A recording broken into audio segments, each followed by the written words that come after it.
You had a few people in the chat are asking for your thoughts on the developments in the Charlie Kirk assassination story. Yeah, that's like the new conspiracy cocaine, because Candace Owens has a new theory every other day. Yeah, Candace Owens is running around talking about a trap door potentially. Is she insane or is she the most sane out of all of us? Oh my God. Almost exactly behind where Charlie was sitting. Here's that, maybe it's a water pipeline. I don't know. And they told me that that was a trap door. Now, I'm not implying someone, popped up and shot Charlie. I'm just implying that there's an entire underground there. So I'm wondering if the federal government has explored the possibility that somebody could have been under Charlie and done that. While everyone's looking around and thinking that a shot went off from here, if that was just maybe like decoy number 2, and actually Charlie was shot from beneath him, which then could maybe explain why there was no exit wound. Again, I'm theorizing because I have a right to. I have a right to think. To me, it looks like guy on the roof shot him and it went down his body lengthwise. It hit the chain on his neck and just there is no exit wound, so there's no other place it could have gone. And all this fancy stuff, like he was not wearing body armor, there was no getaway plane, there was no Google Trends. They made that up. They're like, look, Google Trends has a spike, there was a meeting in July, blah blah blah. Go to Google Trends, type in Tyler Robinson, Charlie Kirk. There's nothing until September 12th. Like that is verifiable. And Candace saying the plane took off afterward, it wasn't true. She didn't understand time zones. That Egyptian getaway plane that actually went to Florida and did not turn off its transponders, which had nothing to do with the assassination, and it left at 7 in the morning. Charlie was killed at 12:20 in the afternoon. But it's just like I get tired of debunking it because they just have a new one the next day. So I'm like, look, there's a trial. She didn't even know the messages. She's like, oh, they don't have timestamps, and Discord said they didn't exist. Any basic questions about what took place? But do you have any proof that the messages were made up? Because that would be easily proven. Yeah, but they didn't put timestamps on them, and Discord came out and said they didn't exist. This was supposedly text messages, not Discord messages. It's my understanding from the indictment.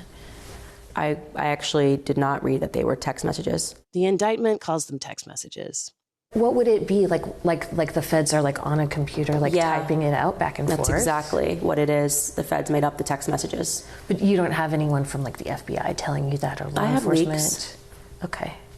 Yeah. Has anyone leaked to you? And Tyler Robinson has. But has anyone said to you, even off the record, like, yeah, we faked these? I have very strong sources everywhere on both sides.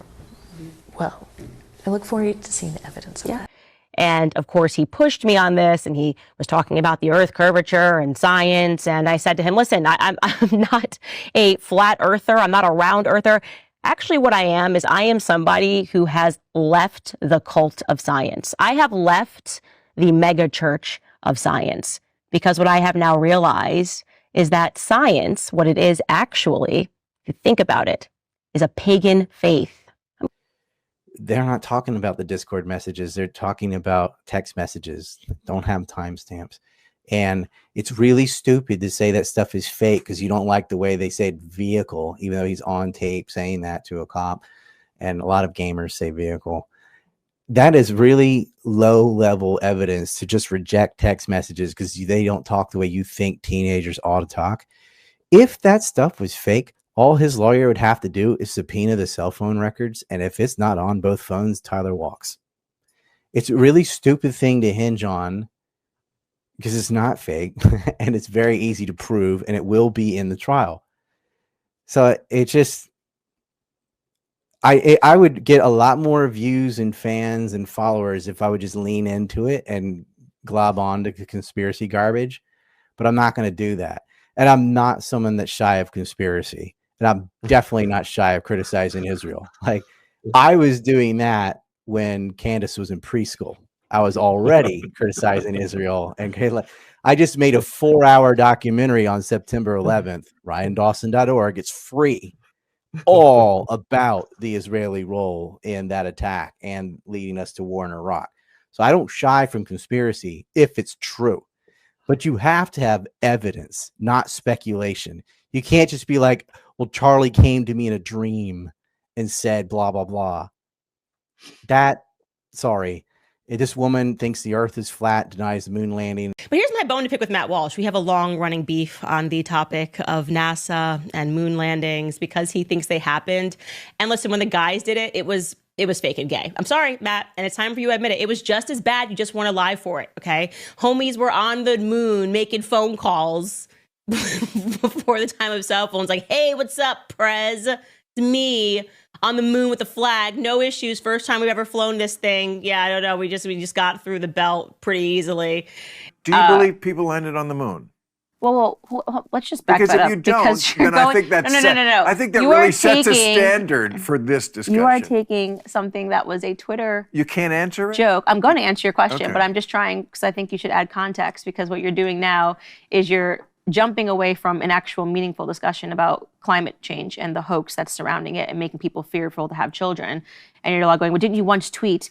When I said, literally, I said in the tweet, let's have some fun today. What is one conspiracy theory that almost got you and that you think like could possibly be real? And I said, the one that always gets me every time is the moon landing. How come we haven't gone back?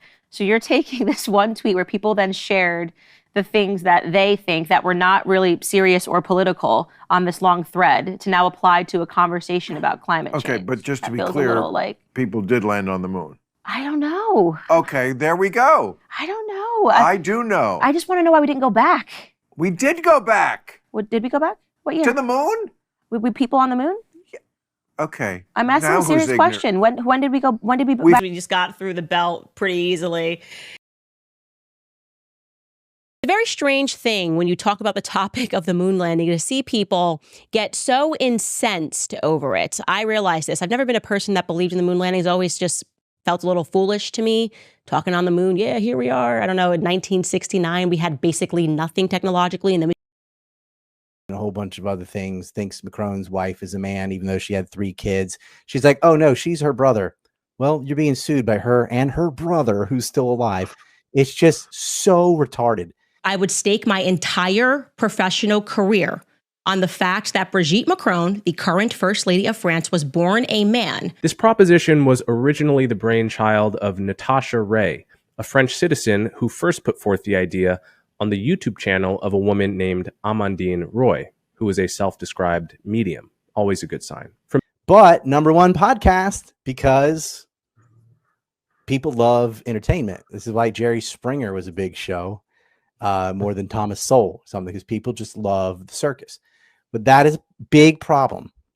If you continue to give attention to clowns, then don't look around dumbfounded as everything decays and falls apart because you let clowns go to the front of the line.